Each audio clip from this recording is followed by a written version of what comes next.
What is going on today, you beautiful, blessed boys and girls? I hope you're having the greatest day of your life today. Today I want to share a really cool story, something I got to witness live about a decade ago from, in my opinion, the greatest competitor of all time, arguably in the top two. That's about Kobe Bryant, the man, the myth, the legend. May he rest in peace. You can go ahead and tell me that Michael Jordan is also the best competitor. I will accept that. I will not accept LeBron James. If you want to argue about that with me, you can argue in the comments and I'll debate you why. But anyway, I have a really cool story and some takeaways that really impacted me and that I think that could impact you guys as well.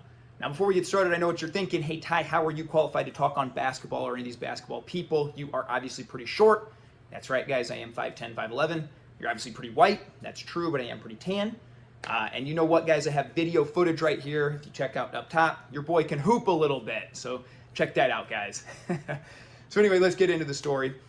It was about 12 years ago. I was living with a bunch of buddies here in Las Vegas, and we had a house for the summer for the World Series of Poker. There was a UNLV. At UNLV, there was an exhibition basketball game. It was the dream team of that time. So there was LeBron James, Kevin Durant, Kobe Bryant. All the greatest players were warming up to go to the Olympics where they would eventually win gold.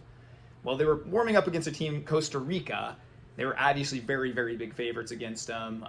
All the guys were joking around pregame. I remember LeBron and a couple guys were doing kind of a dunk contest. Anthony Davis was one of them, just going out kind of goofing off a lot. KD was having a left-handed three-point contest with a couple people I remember, and just kind of goofing around, having a great time. I remember from the onset, Kobe was not one to goof around, and as much as we noticed that, he might have had a smile or two, but he wasn't really goofing around with the other guys.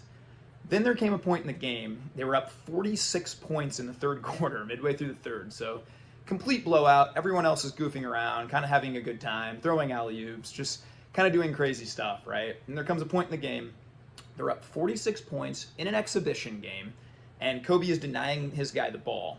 All of a sudden his guy cuts back door on him and gets a layup. So it cuts the lead to 44, right? Not a big deal. Instantly Kobe smacks the floor, yells at himself, goes down to the other end, demands the ball, puts the guy on the hip, does a spin move, hits a shot, and as he's walking, jogging back to the other end of the floor, he smacks the floor and yells, "Come on!" And he's going to lock his guy up then. He's not going to allow this to happen again. And I remember talking with this about a couple of my poker guys that were there, buddies watching this game, and that's greatness right there. He wouldn't lower his standard at all. He basically told himself, hey, when I'm between these lines, it doesn't matter if we're up 46 or we're down 46, I'm giving my all. Because how I do one thing is how I do everything. And so then I kind of really thought deeply about this and how I could apply this to my own life. And recently I worked a job that I didn't really love or wasn't passionate about, or I was managing a bank. And it was very tempting to go in there every day and just kind of think, you know what, I'm going to zone out. I'm not really going to work hard. But I remembered back to that point. And you know what, how you do one thing is how you do everything. And if I start to slip in my job and start to just go half speed, I'll go half speed at the gym. I'll go half speed in my relationships. I'll go half speed in my side hustles. And so I want to hold myself to that excellent standard and always try to be improving that. I think that's something you guys could have a takeaway on too. That same summer, another thing happened, which is pretty cool. We were all living together, a group of about 12 of us in a house. And most of us, I'd say 10, 11 of us, were really good winning players. To the point where we were making tens of thousands of dollars pretty routinely each month. And, we had a pretty decent work ethic. We were always trying to get better or whatnot. But there was one guy in that house. His name was Wes Minlow Ace back in the day online. Just an absolute crusher. Played the biggest stakes imaginable. Won millions and millions of dollars. This guy was an absolute beast. And we all decided to have a home game one night where we were going to have some drinks and make some crazy rules where, this or that. And so the blinds were $1, $2. Very low stakes games for all of us. The money didn't really mean anything, but I'd never forget this guy. His name is Isaac, Wes Minlow Ace. Sat in that game for 20 or 30 minutes, and he played one hand kind of incorrectly as he was having some drinks. And I remember him standing up and saying, you know what, guys, I don't really want to do this. When I play poker, it's very serious to me, and I always want to be getting better, and I don't want to kind of bring these bad habits into my game. So if you guys want to play and have fun, that's cool, but that's not really my style.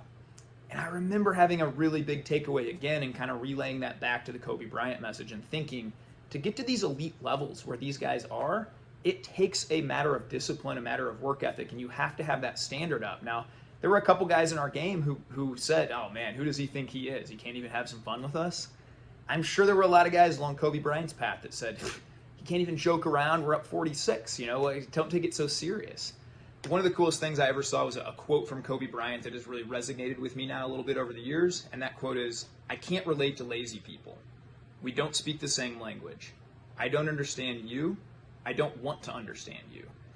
And, not that I can't love on people who don't have an insane work ethic or people that are at a different season of life than I am, but it's truly made an impact to me that, look, I want to be growing. I want to have this growth mindset. I want to always be getting better every day. I want to be getting 1% better at the things that matter to me, at faith, at fitness, at finances, at my relationships, things like this. So I want to surround myself with people that are like that. Otherwise, you're going to be drugged down. There's a saying, if you hang around 10 people that smoke, you'll soon be the 11th. If you hang around 10 millionaires, you'll soon be the 11th. And so I would challenge you there today, too, to set your standard high and don't allow those voices from below to creep in and kind of drag you down. But you know what? If you want to get to those next levels, we're only here one life. We got one shot at this, right? And so I kind of determined a while ago, I floated through life kind of on autopilot for about 34, 35 years until I really decided to get intentional and to continuously raise my standard and only allow people to be in my circle that are going to have those same standards. What do you want to be great at? You don't want to be average. That's the enemy of greatness. And so maybe you can start to think, I need to raise my standard on certain things. Maybe it's a job that you don't love, that you kind of go in and zone out and complain with coworkers on. Maybe today's the day you stop that and you say, what, I'm going to go in and do my absolute best because that's going to carry over into my next thing and my next thing and my next thing. Maybe you come home and you just kind of zone out for a long time like I did, watch Netflix, just kind of exist. Maybe today's the day you start that side hustle. You start to think, what am I passionate about? What makes me tick? I want to get after it. Maybe today's the day that you think, I haven't really been going to the gym or prioritizing my health. I want to raise my standard on that, and I want to be the best I can be at that. So whatever it is today, guys, I hope you have a takeaway from that story. It impacted me pretty deeply, and I hope that you guys do too. Go be kind to yourself. Go be kind to others. Have the most blessed day of your life. Let's get after it. Have a great day. Thanks, guys.